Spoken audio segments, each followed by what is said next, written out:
तो स्वागत है आप सभी का एक और न्यू वीडियो में। दोस्तों आज के इस वीडियो में हम नया चैप्टर शुरू करेंगे, अध्याय 4 पाठ नंबर 4 शुरू करेंगे, जिसका नाम है दो चर के रैखिक समीकरण। दो चर के रैखिक समीकरण। अगर आप लोग कल का लेक्चर नहीं देखे हैं तो उसको जाकर पहले आप लोग देख लीजिए, ताकि वहां से क्या होगा, आप लोग निर्देशांक ज्यामिति के बारे में अच्छी तरीके से समझ लेंगे। ओके, तो उसको आप लोग देख लीजिएगा। उससे पहले बता दें कि देखिए आज जो है 10वीं और 12वीं वालों का रिजल्ट आया है, यूपी बोर्ड वालों का। तो उनमें ये समझ लीजिए कि मतलब अच्छे बच्चे जितने भी हैं, पढ़ने वाले बच्चे थे या फिर जो जिस लेवल का था वैसा नंबर सभी को मिला है। तो इसलिए आप लोग जो है अच्छी तरीके से सब कुछ पढ़ाई करके चलिए, बेस को पूरा मजबूत करके चलिए, ताकि ये ना हो कि जब आप क्लास 10th में जाए तो 9th का कुछ ना पता रहे, जब 11th में जाए तो 10th का ना पता रहे। तो ऐसा ना होना चाहिए। आप लोगों को थोड़ा थोड़ा ये ना रहे कि एकदम भूल जाए, कुछ चीज़ों को पुराना भी याद रखा जाता है। ओके, लोग बोलते हैं कि जब हम आगे गए तो पीछे का क्या, पीछे बहुत ज़्यादा जरूरी है। तो खैर इस लेक्चर में ये सब बात अभी हम एक लेक्चर में बनाएंगे आज। तो यहाँ पर चलिए हम देखते हैं दो चर के रैखिक समीकरण।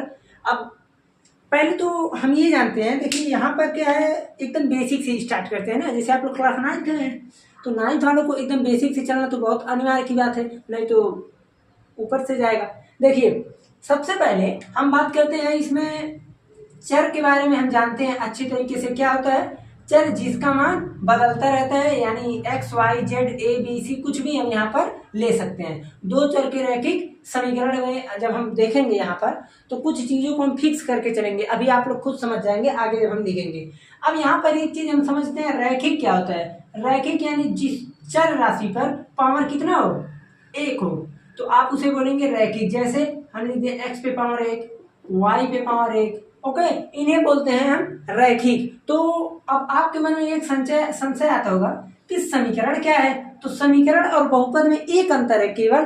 देखिए बहुपद में केवल एक पक्ष होते हैं, बहुपद में केवल एक पक्ष होते हैं। जैसे आप लिख दिए 2x + 5, ये क्या चीज है, बहुपद है। लेकिन हम यहीं पर लिख दिए 2x + 5 = 0, ये क्या है, आप कहेंगे समीकरण है। क्यों? क्योंकि समीकरण में दो पक्ष होते हैं, हमेशा समीकरण में दो पक्ष होते हैं। अब जिसको पक्ष वक्ष ना समझ में आए, बस इतना जान लीजिए कि जैसे बहुपद में दो पक्ष होते हैं, यानी इक्वल का जब चिन्ह लगा देते हैं तो दो साइड हो जाता है ना, उन्हीं को हिंदी में एकदम शुद्ध हिंदी में बोलते हैं, दो पक्ष बोलते हैं। आप लोग देखिए कुछ चीजों को मैं कोशिश करता हूँ कि इंग्लिश में बोलूं, लेकिन फिर बच्चों को समस्या होने लगती है, इसीलिए हिंदी में ही हम एकदम शुद्ध हिंदी में सब कुछ पढ़ा रहे हैं।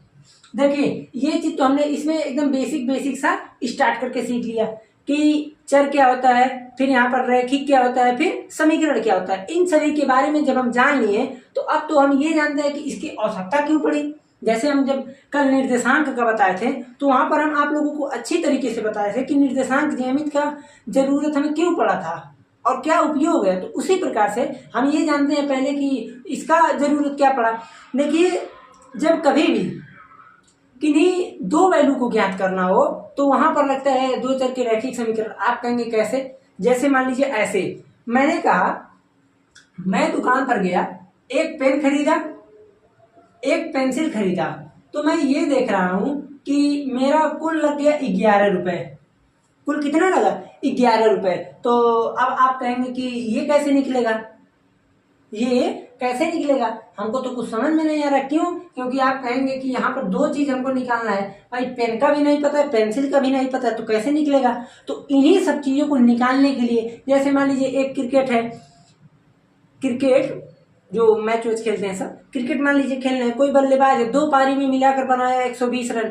अब ये पूछ लीजिए कितना बनाया, तो वो तो मैच देखे तो बता दिए। अब यहाँ पर उन सब चीजों को बताने के लिए जहां पर किन्हीं भी दो वेरिएशन का अगर हमको दिखाई दे रहा है तो हम वहां पर सिंपल बोल देते हैं कि ये दो चर के रैखिक समीकरण का है, या फिर उस तरीके से लगना है। अब देखिए जब आप लोग क्लास 10th में जाएंगे तो क्लास 10 में केवल और केवल आगे युग्म बढ़ जाएगा। दो चर के रैखिक समीकरण युग्म, आगे युग्म आ जाएगा। युग्म का मतलब क्या होता है? पेयर, जोड़ा।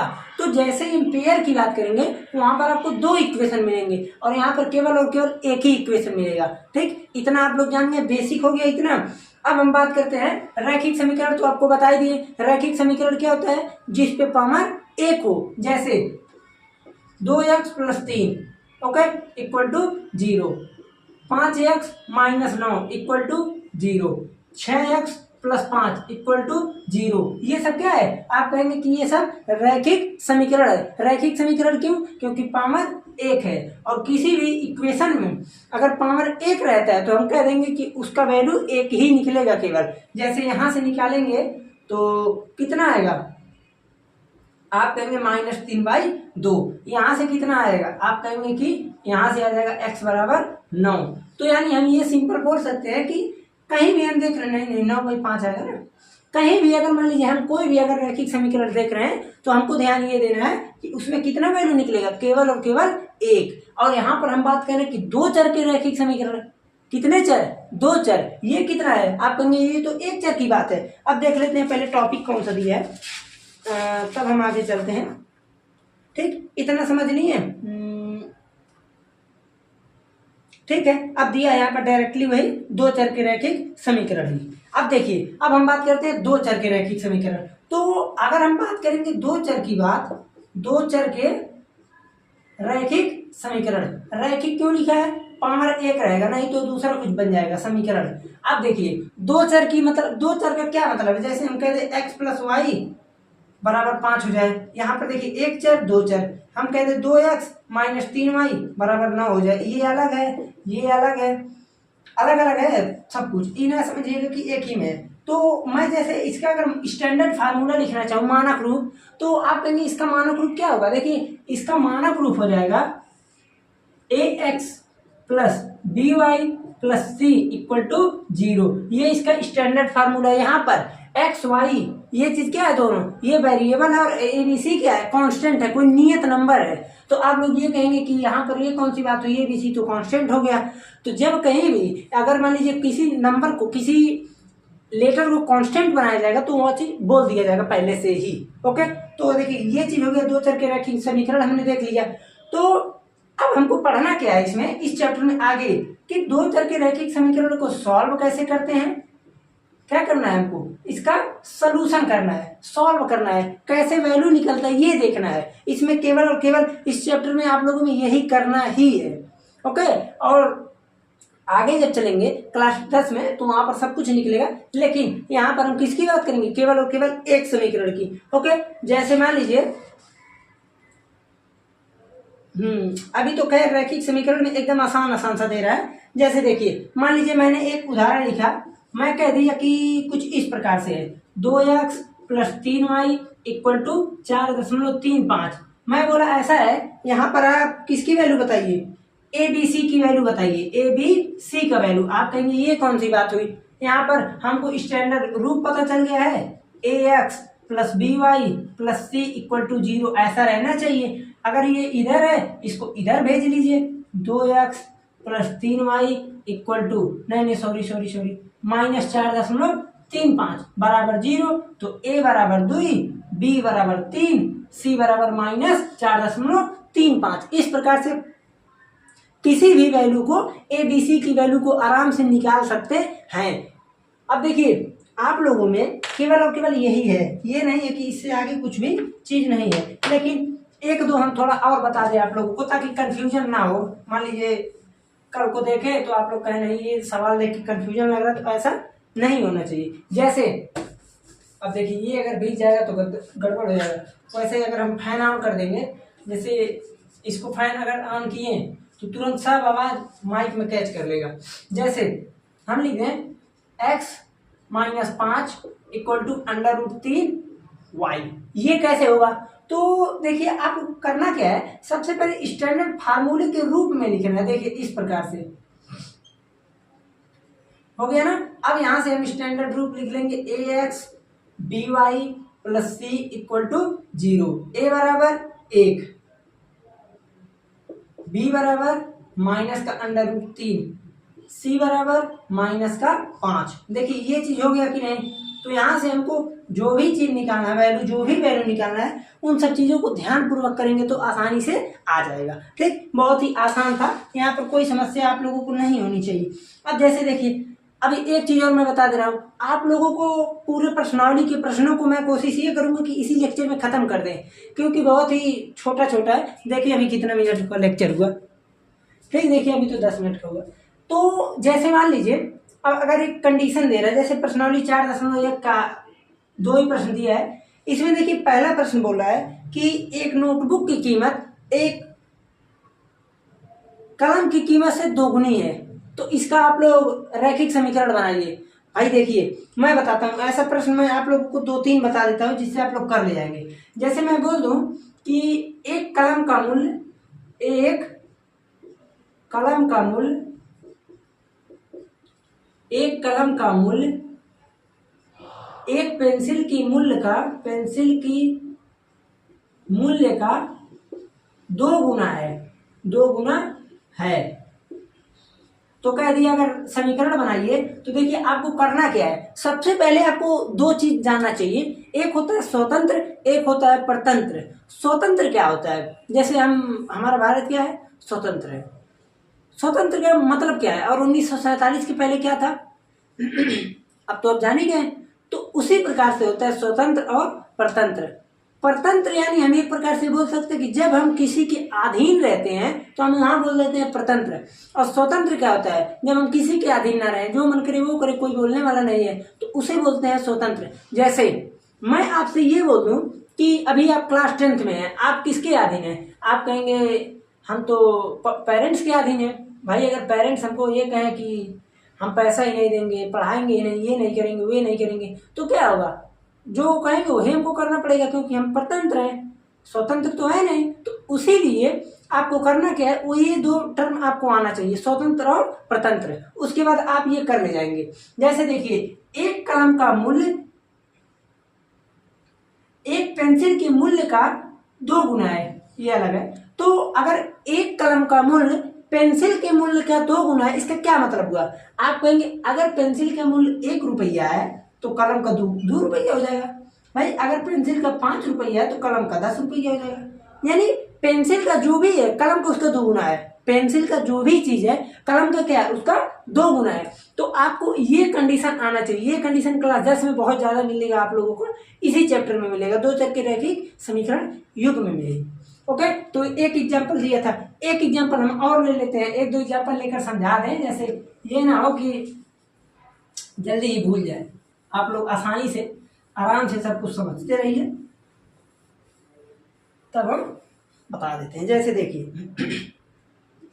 अब आपको क्या करना है, मैंने जैसे बोल दिया कि एक कुर्सी का मूल्य, ठीक, एक कुर्सी का मूल्य एक मेज की मूल्य का 2.5 गुना है। एक कुर्सी का मूल्य एक मेज का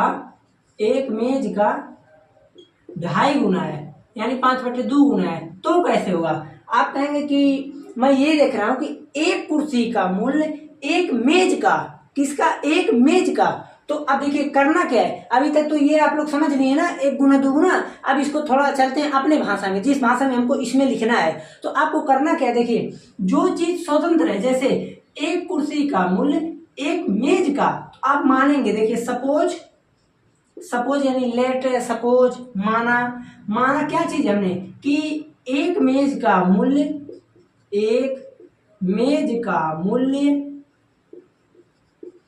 x रुपए है। अब आप लोगों को समझ में आ गया होगा कि किस प्रकार से होगा। ओके, हमने ये क्या माना कि एक मेज का मूल्य x रुपया है। ओके, कितना रुपए, x रुपए है। अब उसके बाद से हम यहाँ पर क्या कर लेंगे, देखिए, और उसके बाद मेज का कितना हो जाएगा। आप कहेंगे कि अगर मेज का x रुपए है तो कुर्सी का कितना होगा, x गुना 5/2, x गुना 5/2। अगर मान लीजिए अलग से ये बोल दे कि नहीं, इसमें कंडीशन ये दे दिया कि मान लीजिए कुर्सी का अलग दे दे, कुर्सी का कह दे कि y के टर्म में है, तो आप यहाँ पर लिख देंगे क्या चीज, x। अगर हाँ ये y है तो लिख देंगे आप y बराबर x plus x into pi by 2। क्यों नहीं किया हमने मान लीजिए ये कह दिया कि कुर्सी का मूल्य y के टर्म में है और मेज का x के टर्म में, तो जो स्वतंत्र है उसे x मान लेंगे और उसके बाद से y के बराबर में इसको हम लिख देंगे, क्योंकि ये जो आया मल्टीप्लाई करने के बाद ये चीज इसके बराबर होना पड़ेगा। ओके, इसलिए यहां से इसको हमने मल्टीप्लाई किया है। वही एकदम सेम है कि अगर एक का एक है तो दूसरे का 2 गुना तो 2 हो जाएगा, ठीक है ना। तो देखिए सिंपल कंडीशन के मैटर में 4.1 था। उसके बाद अब हम चलेंगे पर्सनली 4.2 में। आप कहेंगे बस इतना ही छोटा, तो भैया इतना ही छोटा है। आप लोग एनसीईआरटी अगर फॉलो करते हैं तो केवल और केवल इतना है। अगर कोई अन्य बुक फॉलो कर रहा है तो आप लोग कमेंट में बता दीजिएगा कि कौन सा बुक है, कौन सा बुक है, और उसमें का तो हम कोशिश करेंगे बुक ले ले, खरीद लें बुक। अगर वो बुक हो जाएगा तो वैसे भी मैं ये कोशिश में हूँ आप लोगों का सिलेबस जितना जल्दी खत्म हो जाएगा। ओके, उसके बाद से आप लोगों को जितना इम्पोर्टेंट प्रश्न रहेगा, इम्पोर्टेंट प्रश्न हो गया, फिर उसके बाद किसी भिन्न भिन्न बुक का डिफरेंट, यानी किसी भी तक कि आप ये ना हो कि आप एल का तो समस्या नहीं होनी चाहिए। प्रत्येक बुक से कहीं ना कहीं छांट के वन शाट आप लोग जरूर देखिएगा, पूरे लेक्चर का बनाएंगे। ओके, तो अब हम बात करते हैं किसकी, अब हम यहाँ पर सीधे सीधे बात करेंगे कि रैखिक समीकरण का हल कैसे निकालेंगे। अभी तक तो हमने रैखिक समीकरण देखा, अब रैखिक समीकरण का हमको निकालना है हल। कैसे निकलेगा आइए देखते हैं। रैखिक समीकरण का हल निकालेंगे, बहुत ही आसान है, बस आप लोगों को थोड़ा सा समझना है। रैखिक समीकरण का हल केवल यही लास्ट टॉपिक है, उसके बाद कुछ नहीं, टॉपिक नहीं, उसके बाद सब खत्म है। ठीक, तो आप लोगों को केवल और केवल रैखिक समीकरण का हल देखना है। एक चीज मैं पहले बता दे रहा हूँ, हो सकता है कि इसमें कुछ, चलिए यही हम नहीं एकदम सेम नहीं बताएंगे, मैं अपने पास से लेकर बताता हूँ। जैसे देखिए, जब हम हल की बात करते हैं किसकी, दो चर के रैखिक समीकरण की, तो पहले तो हमको ये पता है कि इसका स्टैंडर्ड फार्मूला होता है ax plus by plus c equal to 0, ये होता है इसका स्टैंडर्ड फार्मूला। लेकिन जब हम इक्वेशन लिखते हैं तो c को हम उधर हमेशा उधर ही लिखते हैं। तो आप लोगों को उधर लिख सकते हैं, नहीं तो आपको मन करे इधर लिख दीजिए, इससे कोई भी समस्या नहीं आने वाला है। तो जैसे मान लीजिए मैं आप लोगों को कम से कम 2-3 क्वेश्चन कराता हूँ। पहला यहाँ पर है 2x plus 3y equal to 12, एक इक्वेशन यहाँ दे रही है। मैं दूसरा क्वेश्चन दे देता हूँ, x plus y equal to 3। तीसरा दे देता हूँ 2x minus 6y equal to 24। देखिए सबसे पहले हम कराएंगे इसको, इस चीज को कराएंगे, अभी आप समझ जाएंगे क्यों। देखिए जब हम इसको सॉल्व करना है, हमको ये पता लगाना है कि x और y की क्या क्या वैल्यू होगी, तो हम कैसे करेंगे। आप कहेंगे कि बहुत आसान है, हम कुछ भी रख दें, 1 और 2 रख दें 3 आ जाएगा, लेकिन ऐसे नहीं करना। कैसे, इसको समझिए। आप यहाँ से देखिए, स्टेप को समझिएगा। आप यहाँ से कोई भी इक्वेशन दिया हो, कोई भी इक्वेशन R टू R, अगर एक इक्वेशन की बात हो रही है तब, अगर 2 की बात होगी तो हम बहुत विधि है लगाने का। ठीक, 2 विधि के लिए लगभग 4-5 विधियां क्लास 10 में हम सब पढ़ा देंगे, भले निकला रहेगा सिलेबस में, पढ़ा देंगे। तो इसमें अगर एक इक्वेशन हो, सबसे पहले आप किसी भी एक चर का वैल्यू निकालिए, एक चर की वैल्यू निकालो। क्या करेंगे, किसी भी एक चर का वैल्यू हम पहले निकालेंगे, और वैल्यू निकाल करके सब कुछ हो जाएगा। कैसे, मान लीजिए यहाँ पर 2 चर है, एक x एक y, तो हम x को निकालेंगे तो क्या हो जाएगा, आप कहेंगे 3 माइनस y, हम देखें एकदम हो गया। तो अब यहाँ पर मैं ये देख रहा हूं कि y हो गया क्या चीज, स्वतंत्र। हम y की जगह कुछ भी रख दे तो x ऐसे ही आएगा। जैसे y रखेंगे, जैसे y हम रखेंगे, कुछ भी y रखेंगे तो x सॉल्व होकर के यहाँ निकलेगा। तो अब यहाँ पर हम अपना करते रहेंगे, जैसे माना y बराबर 1 रखने पर, तो जब y बराबर 1 रखेंगे तो x बराबर 3 माइनस 1 यानी 2 आ गया। अब x और y आ गया, तो अब आपको लिख देना है यहाँ पर x बराबर 2 और y बराबर 1। छोटे निर्देशांक बिंदु में लिख सकते हैं, इसीलिए निर्देशांक बिंदु पीछे हम पढ़ा चुके हैं, निर्देशांक ज्यामिति छोटे पीछे हम पढ़ा चुके हैं लेक्चर में, तो वहां से आप लोग पहले जाकर उसको देख लीजिएगा जरूर। ओके, तो अब देखिए क्या है, हम कह नहीं हम y बराबर 2 लेंगे, कोई बात नहीं ले लीजिए, y का मान 2 रखेंगे तो x का मान 3 - 2 = 1 आएगा। तो यहाँ से हो जाएगा 1, 2। ओके, फिर हमने कहा नहीं, हम x बराबर y बराबर 3 रखेंगे। कोई नहीं, y बराबर 3 रखिए। तो x बराबर 3 - 3 = 0। यहाँ से आ गया 0, 3। हम कहे नहीं, हम x बराबर 4 रखेंगे। रख लीजिए 4। नहीं, y बराबर, तो y बराबर अगर 4 रखें तो x बराबर हो जाएगा 3 - 4 यानी -1। तो -1, 4 ये आ गया। इस प्रकार से आप अनेकों वैल्यू निकाल सकते हैं। इसका बहुत वैल्यू निकलेगा, बहुत सारा वैल्यू निकलेगा। एक बढ़ेगा एक घटेगा, हमेशा ये जानिए। अगर कोई एक बढ़ रहा है, जैसे यहाँ देख रहे हैं y बढ़ रहा है तो x घट रहा है, तो खैर ये सब तो बाद की बात है। आप लोग बस यहाँ पर केवल इतना देखिए कि किस प्रकार से हम निकालते हैं। अब हम आते हैं यहाँ पर। तो यहाँ पर क्या है, यहाँ पर भी वही नियम है। किसी एक की वैल्यू को आप निकालिए, उसके बाद अपने आप सब निकल जाएगा। जैसे हम कहें हम x की वैल्यू निकालेंगे तो हो जाएगा कितना, 2x बराबर 12 - 3y। यहाँ से x बराबर 12 - 3y/2 आ गया ना। तो अब देखिए आपको करना क्या है, ये चीज आ गई, ठीक है। तो अब यहाँ पर हम एक काम करेंगे जो कि बहुत ही आसान है। हमको y का ऐसा मान रखना है, यहाँ पर y का हमको ऐसा मान रखना है जो इन दोनों का सॉल्व होकर के 2 से कट जाए। अब ये मत कहिएगा कि क्यों कट जाए, ठीक। या तो आप लोग ये मत सोचिए कि कट ही जाए, कुछ भी वैल्यू रखिए, रैंडमली कुछ भी वैल्यू ले लीजिए। क्यों नहीं कटेगा, उसका भी हम ग्राफ पर शो कर सकते हैं। लेकिन चूंकि ग्राफ पर शो करना आसान हो, इसीलिए हम ऐसा वैल्यू रखते हैं जो किसी भी ये नीचे वाले अंकों से कट जाए, ताकि नॉर्मल अंक आए, बस इसीलिए यही अंतर है। नहीं तो आप कुछ भी वैल्यू रखिए। जैसे हम कहते हैं हम y बराबर 1 रखेंगे, y बराबर 1 रखें तो यहाँ से x का बराबर देखिए 12 - 3/2 = 12 में से 3 क्या, 9/2 यानी 4.5। तो x का मान आ गया 4.5, 2, 1 होना चाहिए। ओके, देखिए इस प्रकार से आ गया। हम कहें हम 2 रखेंगे तो y बराबर 2 रख दिए। तो यहाँ से आ गया x बराबर 12 - 3 दूनी 6। तो कितना आ गया, 3 आ गया। ओके, हम कहें हमने 3 रखेंगे तो 3 रखिए, 4 रखिए, 5 रखिए, कुछ भी वैल्यू उठाकर यहाँ पर रख सकते हैं। ऑल टू ऑल पूरा वैल्यू। हमारा केवल ये प्रोसेस है यहाँ पर कि मैं आपको बताऊं कैसे निकाला जाता है। एक चीज और बता दे रहे हैं, नहीं तो आप लोग कंफ्यूज हो जाएंगे। जैसे मान लीजिए हम यहाँ पर x निकाले, यहाँ पर भी x निकाले, तो क्या हम यहाँ y निकाल सकते हैं? बिल्कुल निकाल सकते हैं। ये रख लीजिए आप लोग, एक चर की वैल्यू निकालना है। हम एक चीज और बढ़ा देते हैं, किसी भी एक चर की वैल्यू हमको निकाल करके और उसके बाद जिसको मैं देख रहा हूँ कि स्वतंत्र है उसी में वैल्यू पुट करते हुए चले जाएंगे, अपने आप सब कुछ निकल जाएगा। जैसे यहाँ से मैं y निकाल लेता हूँ तो मैं ये देख रहा हूँ, ये हो जाएगा 2x + 24 = 6y। y बराबर आ जाएगा 2x + 24/6। ये चीज आ गया ना। अब उसके बाद हम क्या करेंगे, मैं ये देख रहा हूँ यहाँ पर कि x का वैल्यू, अब यहाँ पर हम x का वैल्यू रखेंगे।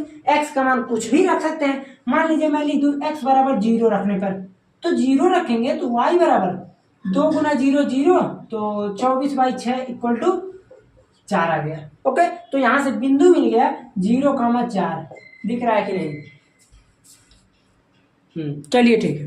ओके, 0,4 आ गया। इसी प्रकार से हम भिन्न भिन्न वैल्यू लेते रहेंगे। 2-3 मिनट और बता देते हैं आप लोगों को, लेक्चर ज़्यादा बड़ा भी नहीं होगा और ये चैप्टर भी फिनिश हो जाएगा। उसके बाद हम इसलिए अभी थोड़ा जल्दी में पढ़ा दे रहे हैं ताकि आप लोगों का त्रिभुज, चतुर्भुज, उसके बाद हीरोन्स फार्मूला, ये सब बहुत इंपॉर्टेंट चैप्टर है। और इन लोग इम्पॉर्टेंट भी है, हम ये नहीं कहेंगे कि ये किसी काम का नहीं है। सबसे ज़्यादा जो पिछला लेक्चर बनाया था निर्देशांक ज्यामिति, वो सबसे ज़्यादा इंपॉर्टेंट है। लेकिन चूंकि छोटा है, अगर छोटे चीज़ में ज़्यादा समय लेंगे तो बेहतर नहीं है, इसीलिए लेक्चर को थोड़ा लॉन्ग हो जाए चलेगा।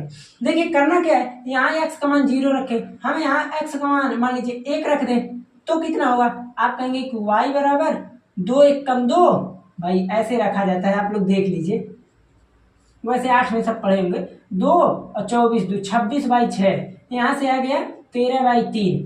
अब देखिए मैं आप लोगों को स्पष्टता एक बात बोल देना चाहता हूँ, ध्यान से सुनिएगा। जैसे हम जब ये देखते हैं कि कोई भी वैल्यू रखने पर हमारा जो भी एक्स और वाई का वैल्यू निकल रहा है, तो मैं ये देखता हूँ कि कभी कभी बहुत ही डेसिमल में जाता है, जैसे 1.333333 जाता रहता है, 0.333 0.666 जाता रहता है। इसीलिए ग्राफ में इस चीज को रिप्रेजेंट करना थोड़ा सा जटिल हो जाता है, थोड़ा सा क्या आप कहेंगे पूरा जटिल हो जाता है, क्योंकि जो रेगुलर चल रहा है तो उसको कैसे हम ग्राफ में डिनोट करेंगे। इसीलिए यहाँ पर हम लोग सिंपल ऐसा अंक रखते हैं जो कटे पिटे सिंपल सीधा साधा अंक मिले, जैसे इसमें मिला है।